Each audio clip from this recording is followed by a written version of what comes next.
అనంతపురం జిల్లా ఉరవకొండ నియోజకవర్గంలోని పాల్తూరు పోలీస్ స్టేషన్లో జరిగిన సంఘటన తీవ్ర సంచలనం రేపుతుంది. ఆలస్యంగా వెలుగులోకి వచ్చినటువంటి నేపథ్యంలో 31వ తేదీ అర్ధరాత్రి సమయంలో చీకలగురికి చెందిన రామ్మోహన్ వైసీపీ జెండాను తగులబెట్టినటువంటి నేపథ్యం, ముఖ్యంగా మద్యం మత్తులో తగులబెట్టాడని చెప్తున్నటువంటి నేపథ్యం. ఇటువంటి పరిస్థితుల్లోనే వైసీపీ నాయకులు కంప్లైంట్ చేసినప్పుడు ఇతన్ని అర్ధరాత్రి పోలీసులు స్టేషన్కి రావాలని 1వ తేదీ రాత్రి స్టేషన్కి రావాలని పిలిపించుకున్నటువంటి నేపథ్యంలో అక్కడే ఇతన్ని ఎవరైతే ఉన్నారో రామ్మోహన్ చితకబాదారని చెప్పేసి చెప్తున్నటువంటి నేపథ్యం. ఇటువంటి పరిస్థితుల్లోనే ఏకంగా పోలీస్ స్టేషన్ ఆవరణలో అతని నగ్నంగా కూడా బట్టలు లేకుండా చేసి అక్కడ తిప్పారని చెప్పేసి ఒక వీడియో వైరల్ అవుతున్నటువంటి నేపథ్యంలో ఒకవైపు పోలీసులు కూడా స్పందించినటువంటి తీరు, ముఖ్యంగా అక్కడ పోలీసులపై ఇతను ఎవరైతే ఉన్నారో రామ్మోహన్ విచక్షణారహితంగా వ్యవహరించాడు, ముఖ్యంగా వారి మీద దాడికి యత్నించారని చెప్పేసి పోలీసులు చెప్తున్నటువంటి నేపథ్యం. మా దగ్గర సీసీ ఫుటేజ్ కూడా ఉంది. ఇటువంటి పరిస్థితుల్లో పోలీసులపై అనవసరమైన వార్తలు ఇస్తే చట్టపరమైన చర్యలు కూడా తీసుకుంటున్నామని ఒకవైపు చెప్తున్నటువంటి నేపథ్యంలో, ముఖ్యంగా అక్కడైతే మాత్రం తెలుగుదేశంకి సంబంధించిన నాయకుడు రామ్మోహన్ అని చెప్పేసి ఒకవైపు చెప్తున్నటువంటి నేపథ్యంలో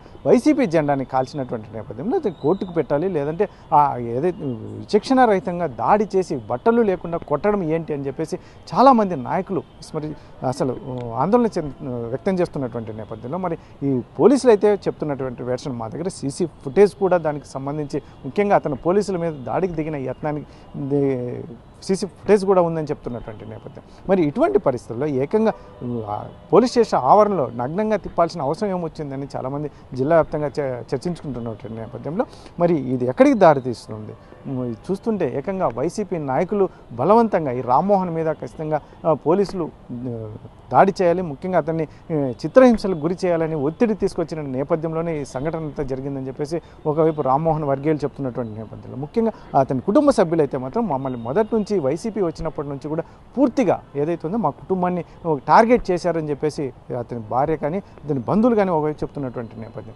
మరి ఇటువంటి పరిస్థితుల్లోనే వైసీపీ జెండాని 31వ తేదీ అర్ధరాత్రి మధ్యమత్తులో వైసీపీ జెండాని తగులుపెట్టిన నేపథ్యంలో ఏకంగా పోలీస్ స్టేషన్ ఆవరణలో నగ్నంగా తిప్పడం అనేది ఈ రకంగా చేయడం అనేది ఎంతవరకు సబబు అని ఆయన బంధువులు ఒకవైపు ఆందోళన వ్యక్తం చేస్తున్నటువంటి నేపథ్యంలో మరి పోలీసులు వెర్షన్ అయితే మాత్రం మరోలా ఉంది. ఇటువంటిది ఏమి లేదు, ఆయన రామ్మోహనే పోలీసుల మీద దాడి చేశాడు మద్యం మత్తులు అని చెప్పేసి ఒకవైపు చెప్తున్నటువంటి నేపథ్యం. ఇది ఎక్కడ కూలికి వస్తుంది, ముఖ్యంగా ఎక్కడ దీనికి సరైన సమాధానం దొరుకుతుంది అనేది జిల్లా వ్యాప్తంగా చర్చ జరుగుతుంది. అయితే మొత్తం మీద అయితే మాత్రం ఇక్కడ జరిగినటువంటి సంఘటన ముఖ్యంగా బట్టలు లేకుండా చేసి విచక్షణారహితంగా దాడి చేయడం అనేది ఎంతవరకు సబబు అనేది చాలామంది ప్రజలు దీన్ని ప్రశ్నిస్తున్నటువంటి పరిస్థితి. మరిన్ని వీడియోస్ కోసం ఛానల్ ని సబ్స్క్రైబ్ చేయండి, లేటెస్ట్ అప్డేట్స్ కోసం వాట్సాప్ ఛానల్ ని ఫాలో చేయండి అండ్ లింక్ డిస్క్రిప్షన్ లో ఉంది.